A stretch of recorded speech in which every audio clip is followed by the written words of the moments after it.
Damos gracias al Señor por una vez más poder compartir su palabra y por la posibilidad de disfrutar de un nuevo día. Seguimos desarrollando, viendo y aprendiendo del Evangelio de Juan, de este cuarto y espectacular Evangelio. Y llegamos al capítulo 13, este capítulo donde claramente hay un quiebre en la historia y hay un quiebre en el relato y en los escritos de Juan, porque él va a dedicar mucho a lo que pasa en la noche más especial de todas, en la noche de la última cena. Él dedica casi el 40% de su evangelio, más de 5 capítulos, a todo lo que sucede en esta noche. Es interesante lo hondo que caló esta noche y las palabras del Señor de esta noche en Juan, porque Juan está escribiendo décadas después de la ascensión de nuestro Señor. Él escribe mucho tiempo después, pero él se acuerda con mucho detalle y con mucha precisión situaciones, historias, relatos y discursos de nuestro Señor de esta hora, de esa noche puntual. El capítulo 13 bien se puede dividir en dos partes, la primera parte yendo del 1 al 20 y la segunda del 21 al 38. En esta primera parte es mostrar a un Señor de amor, de servicio, aquel que está queriendo enseñar algo. Y en la segunda parte es como un Señor de amor, un Señor que amó hasta el extremo y que sirvió hasta el extremo, fue traicionado hasta el extremo. Todo el capítulo 13 de Juan es enseñanza, es paradójica la forma narrativa en la cual está compuesto este capítulo, porque comienza con la mención de uno que lo iba a entregar y termina con la mención de uno que lo iba a negar. Pero este capítulo hay mucha enseñanza para aprender y tomar de allí. Y Juan comienza a decir, y él empieza a relatar en modo pausado, en modo lento, qué está pasando allí. Dice, antes de la fiesta de la Pascua, sabiendo Jesús que su hora había llegado para que pasase de este mundo al Padre, como había amado a los suyos que estaban en el mundo, los amó hasta el fin. Este primer versículo, estas primeras líneas del capítulo 13 bien podrían ser el título de todo lo que viene de ahora en adelante en el Evangelio de Juan, porque está mostrando a un Señor de sabiduría, a un Señor de amor, a un Señor que conocía exactamente todo lo que iba a pasar y a un Señor que amó hasta el extremo. Ahora se da una situación y es algo que el Señor quiere enseñarles. Ahora el Señor le enseñó desde siempre. Hacía 3 años y medio que ellos venían recorriendo, caminando y funcionando en el ministerio con el Señor Jesús. Habían recibido enseñanzas a través de discursos, de sermones, de conversaciones que ellos tenían, de preguntas que iban surgiendo. A través de los milagros que el mismo Señor hacía, a través de las parábolas. Pero había una lección que tenía el Señor que transmitirle y enseñarle a ellos de manera práctica y de manera tangible, si puedo. Y es esta que comienza a darse y que Juan relata con mucho detalle. Dice, y cuando cenaban, como el diablo ya había puesto en el corazón de Judas Iscariote, hijo de Simón, que le entregase, sabiendo Jesús que el Padre había dado todas las cosas en sus manos y que había salido de Dios y a Dios iba, se levantó de la cena y se quitó su manto y tomando una toalla se la ciñó. Empieza a dibujar y a narrar la película, si puedo. Luego puso agua en un lebrillo y comenzó a lavar los pies de los discípulos y a enjugarlo con la toalla con que estaba ceñido. Esto que está haciendo el Señor, lavar los pies, era una tarea llevada a cabo por el siervo más vil de la casa, por el de menor rango si puedo, por aquel que no podía hacer mucho más que eso era lo que hacía. En ocasiones era considerado hasta indigno hacer. Ahora también era una tarea necesaria de hacerse todos los días, el lavar los pies. Ahora, imaginémonos la situación, porque el Señor está en medio de ellos y se levanta en la cena y empezando a ver qué el Señor estaba haciendo, me imagino que los discípulos están sorprendidos y estupefactos por la situación. ¿Y qué está haciendo el Señor? ¿Qué está queriendo mostrar? ¿Qué nos está queriendo decir? Ahora es interesante que ninguno de ellos también lo reemplazó al Señor en esta tarea. Quizás sorprendido por la situación, lo cierto es que ellos están siendo partícipes y son actores principales en esto que el Señor va a enseñarles. Y el Señor empieza de uno en uno a lavar los pies. Lava los pies de Tomás, lava los pies de Juan, lava los pies de Judas.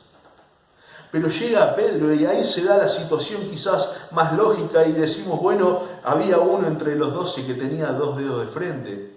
Porque Pedro dice, Señor, ¿tú me lavas los pies?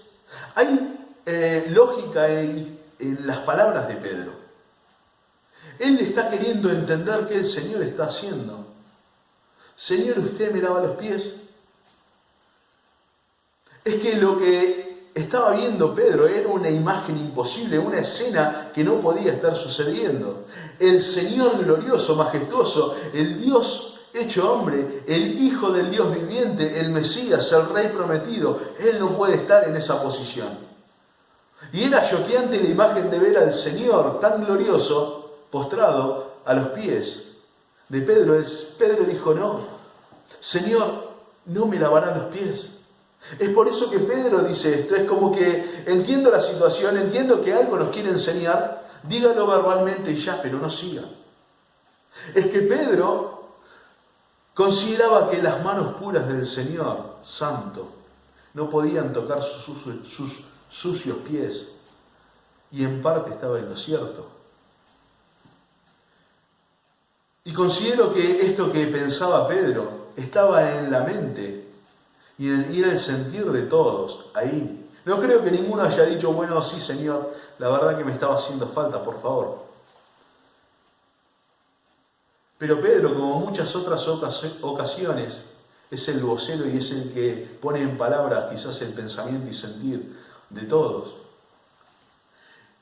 Y por esta reacción de Pedro es que tenemos la primera enseñanza de esta historia. Y es porque el Señor le dice, si no te lavare los pies, no tendrás parte conmigo. A lo cual Pedro dice, no, Señor, entonces no mis pies, no solo mis pies, sino las manos y la cabeza. Lo primero que vemos de esta situación es que es la necesidad imperante de hacer esta tarea cotidiana de lavarse los pies. ¿Y qué es lavarse los pies? Lavarse los pies significa sacar la suciedad del andar diario. Es un renovar el caminar, es un renovar los pasos, es un traer limpieza a nuestro andar. Y esto solamente se hace yendo al Señor. Esto es algo que el Señor hace. Esto es algo que el Señor está dispuesto a hacer. En nuestro día a día está pensado a que sea un hábito, una conducta cotidiana, en el que el Señor todos los días pueda renovar nuestro andar, pueda renovar nuestro caminar, pueda estar limpiando aquello que nos conecta todo el tiempo con el mundo, los pies, que Él pueda estar revisando todo el tiempo cómo son nuestros pasos o qué tan limpios son nuestros pasos. Está pensado esto a que sea de esta forma. Ahora también es por eso que Pedro le dice, el Señor le dice a Pedro, si no te lavare, no tendrás parte conmigo. Está pensado hacer esto una cualidad distintiva en aquellos que son sus seguidores. Porque dice, si no te lavare, no tendrás parte conmigo. Aquellos que cotidianamente quieren ir buscando al Señor, en ese renovarse diario, en ese empezar todos los días un nuevo día. Es así como está pensado de parte del Señor, no que el Hijo de Dios acumule óxido o herrumbre, sino que todo el tiempo pueda estar renovándose primeramente en Él. Ahora, el Señor quiere enseñarles algo a ellos 12, no a la multitud. Él está hablándoles a ellos Y había algo puntualmente que enseñarle a ellos, a los discípulos a los que él había escogido. Aquellos que minutos antes estaban discutiendo quién sería el mayor, quién tendría el lugar de preeminencia, quién estaría sentado al lado del Señor. Él les quería enseñar algo a ellos. Y después de lavar los pies de los discípulos, él se sienta y les dice, ¿saben lo que yo he hecho? Ahí venía la enseñanza, venía la bajada de línea de lo que el Señor había querido graficar a través de esa práctica. ¿Saben lo que he hecho? Dice, porque ustedes me llaman maestro y señor, y dicen bien porque lo soy. Ahora, si yo, el maestro y el señor, he hecho esto, ustedes también deben hacer lo mismo, los unos con los otros. El Señor está buscando dejar impreso a través de esta enseñanza práctica que Él había hecho la necesidad de unos a otros, perdonarnos, alentarnos, soportarnos, atendernos, cuidarnos, mejorar el andar del otro. Él está buscando decir, esto es lo que hay que hacer y esto debe ser una cualidad distintiva y una práctica diaria entre ustedes. Esto es servir al Señor. Ahora es interesante lo que pasa en esta escena, porque todavía en esa reunión estaba Judas. Y también esto forma parte de la enseñanza, porque Él dice, demuestren amor, no solamente a aquellos que se lo merecen, sino a quien no se lo merece. Aquel que es un traidor, aquel que va a negar también a Él.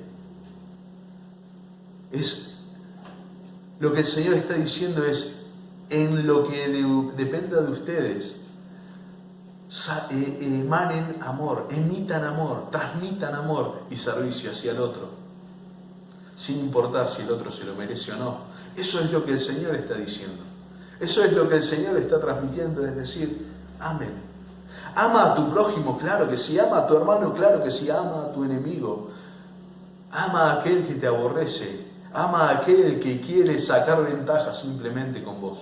Ama, simplemente ama. Eso es lo que el Señor está queriendo transmitir a través de esto. Es ama al nivel más extremo. Ama al nivel más alto.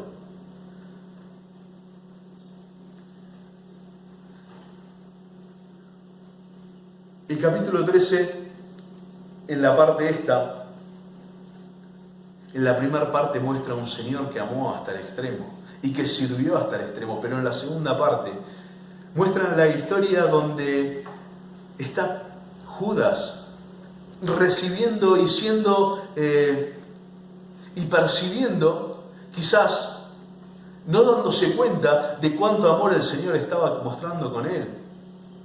Porque Judas, quien lo iba a traicionar, quien había resuelto ya traicionarlo, es quien había escuchado sermones y que nadie le había contado lo que el Señor había dicho. Él había escuchado aquellas expresiones del Señor de nadie puede servir a dos señores, porque o aborrecerá uno y amará al otro, o amará uno y aborrecerá al otro. Nadie puede servir a Dios y a las riquezas. Judas había escuchado expresiones del Señor como el que no toma su cruz y me sigue no es digno de mí. Judas había escuchado de boca del Señor expresiones como venid a mí todos los que estáis cargados y trabajados, que yo os haré descansar.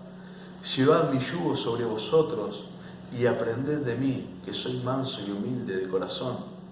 Judas no solamente había escuchado al Señor y había percibido enseñanzas y sido parte de las enseñanzas del Señor por 3 años, sino que lo había visto hacer milagros.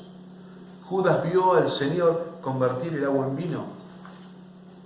Judas vio al Señor limpiar leprosos, sanar a un ciego de nacimiento, sanar a un paralítico que hacía 38 años estaba en esa situación. Judas vio y fue testigo ocular de la resurrección de Lázaro, del milagro más impactante de todos. Judas fue esto, pero nada de esto alcanzó para quebrantar el corazón codicioso y avaro de Judas. El Señor está en esa última ese último momento y en esa última cena transmitiéndole amor. ¿Y cómo sabemos esto? Bueno, porque el Señor mojó un pedazo de pan en la olla central y se lo dio a Judas. Ahora el Señor no está actuando aquí y no está diciéndole a Judas, mirá lo que hay en tu corazón, mirá la malicia que hay dentro tuyo, pero mirá lo que yo hago. No, ese acto de mojar el pan en la salsa y dárselo a otro era un acto de amor, de compañerismo, de demostrarle, el decir. Y en esa situación estaba el Señor ofreciéndole la posibilidad de que Judas revierta y se convierta de su estado y de su situación. La gracia del Señor alcanzaba a Judas si él lo quería. Es interesante que Judas no es peor que los otros 11. Porque con el diario del lunes es fácil caerle a Judas, pero Tomás era un escéptico. Pedro lo negó 3 veces. 3 veces. Hubo horas de negación de Pedro. No fueron una al lado de la otra, sino que fue tiempo de negación de Pedro. Pero en el momento más crítico de la noche más dura, dice Mateo que todos dejaron al Señor. Todos le dejaron. Y esto lo que grafica es que en el momento más difícil el hombre corre por su vida. Y el Señor sabía esto. Y el Señor entendía esto. Y el Señor viendo esto, Él aún así está demostrándole amor a aquel que lo iba a traicionar. El Señor amaba a Judas. El Señor quería que Judas se arrepintiese. El Señor quería que Judas revierta su posición, aún sabiendo que no lo iba a hacer, pero Él quería que así lo hiciese, porque la gracia del Señor va en esa dirección. Ahora, después de que se va Judas, el Señor le dice, el Hijo de Dios es glorificado y Dios va a ser glorificado también. Y da un nuevo mandamiento. El Señor dice, un nuevo mandamiento os doy, que os améis unos a otros, como yo os he amado. Uno diría, Señor, ese mandamiento ya estaba. Ama a tu prójimo como a ti mismo. Era el segundo mandamiento, ya estaba funcionando, estaba en actividad. ¿Cuál es lo nuevo? Lo nuevo de este mandamiento es que no ames a tu prójimo como a ti mismo simplemente. No ames a tu prójimo como te parezca, no ames a tu prójimo según se lo merezca. Ama como yo los he amado. Amen como yo los he amado. Eso es lo que el Señor dice, y lo que tiene de nuevo este mandamiento es la medida y el estándar y la vara para amar. No según se lo merezca o no, sino como el Señor ha amado. Esa es la cualidad distintiva de este amor, y la cualidad más grande de este amor es que no lo merecíamos para empezar. Y aún así hemos recibido y hemos sido beneficiados con el amor del Señor. El capítulo 13 muestra a un Señor que amó y sirvió al extremo y que fue traicionado al extremo, graficando quizás a un nivel macro qué sucedió entre Dios y el hombre. Aquel que amó fue traicionado. Pero llega el capítulo 14 y el capítulo 14 es parte de la misma historia, ni siquiera pasan minutos, es siguiendo la misma conversación de lo que había pasado antes. Porque como dijimos, el capítulo 13 termina con el Señor diciéndole a Pedro, después de que el Señor les dice, uno de ustedes me va a entregar, y ellos empiezan a preguntarse y a decir, Señor, ¿quién es? Otro evangelista dice que uno a uno se empezó a preguntar, Señor, ¿seré yo? ¿Seré yo? ¿Seré yo? Pero se da la situación de que el Señor le anuncia a Pedro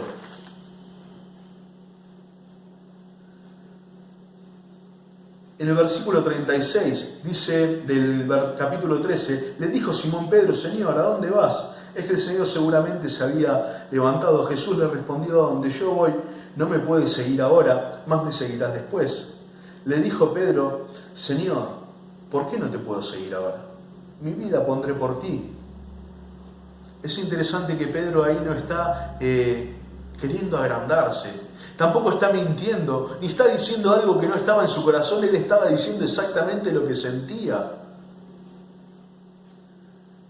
Pero el Señor le responde: ¿tu vida pondrás por mí? De cierto te digo, no cantará el gallo sin que me niegues 3 veces. No cantará el gallo sin que me niegues 3 veces. Imagínense, y me posicionen por un momento en la mente de Pedro y en el estado de Pedro, de decir al Señor, que lo sabe todo, que jamás se equivocó, que conoce todas las cosas desde el principio. Él me está diciendo que yo lo voy a negar. Yo no entiendo cómo esto va a suceder, habrá pensado Pedro, porque yo jamás negaría al Señor. Yo mi vida voy a poner por Él. Pero me imagino que a la vez de pensar esto ha turbado y ha atribulado terriblemente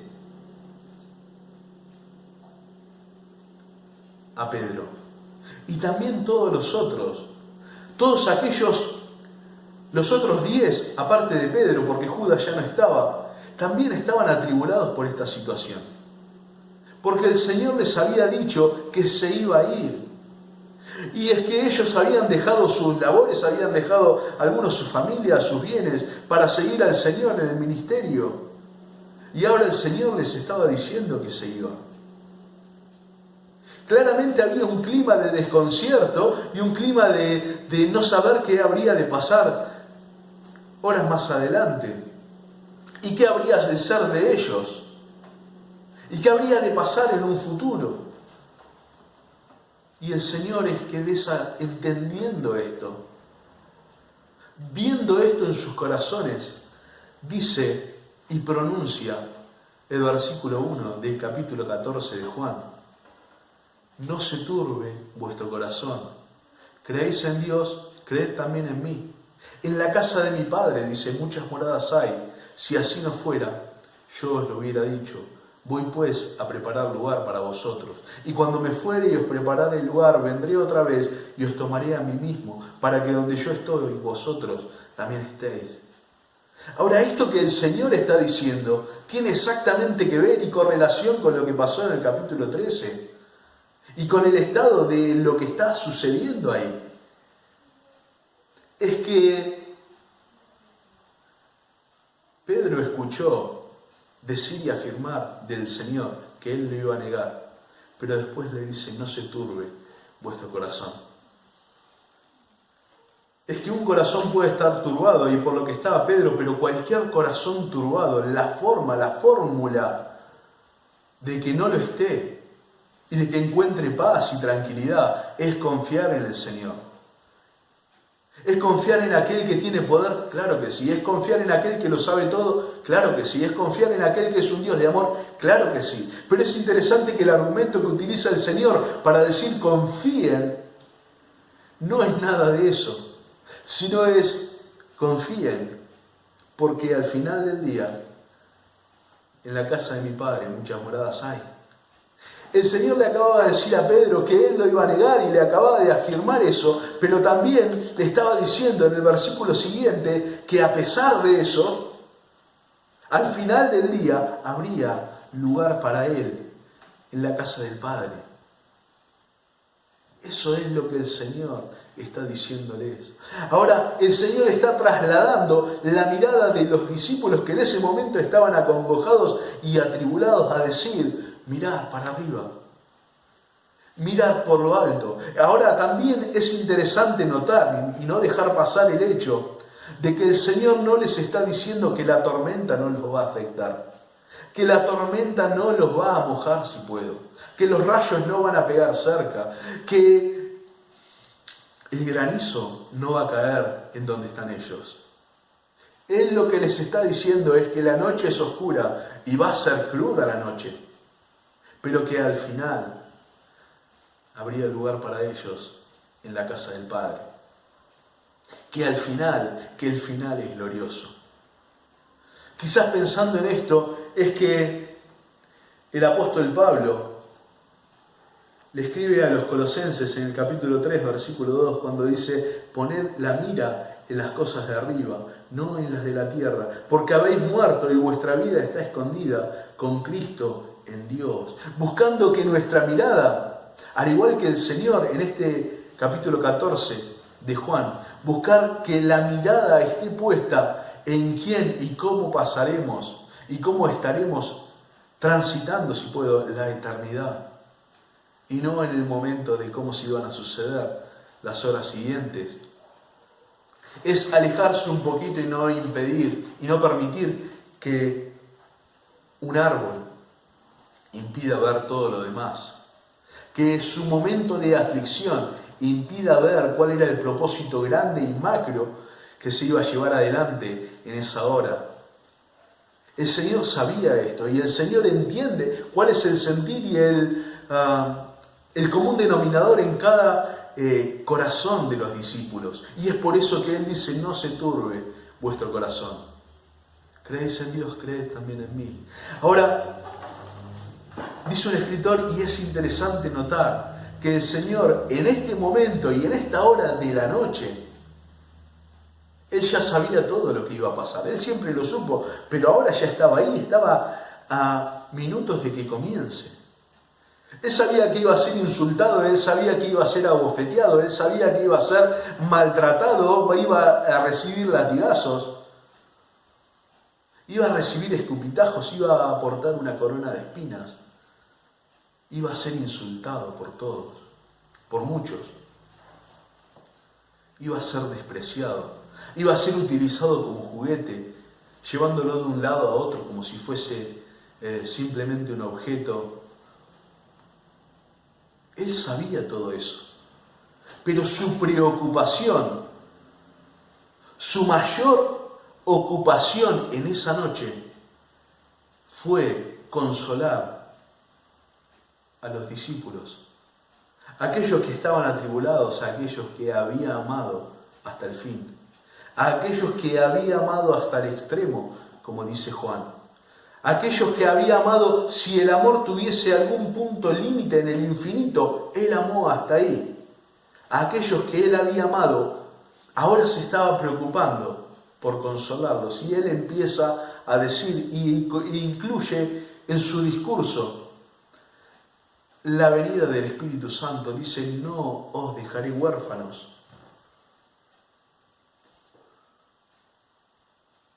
Dice: yo rogaré al Padre y Él os dará otro consolador, para que esté con vosotros para siempre, el Espíritu de verdad, al cual el mundo no puede recibir porque no le ve ni le conoce, pero vosotros le conocéis porque mora con vosotros y estará en vosotros. No os dejaré huérfanos. Y durante todo el capítulo 14, el capítulo 15 y el capítulo 16 va a hablar del accionar y del ministerio del Espíritu Santo. Aquel que no es una fuerza, sino aquel que es el enseñador, el consolador, el transformador.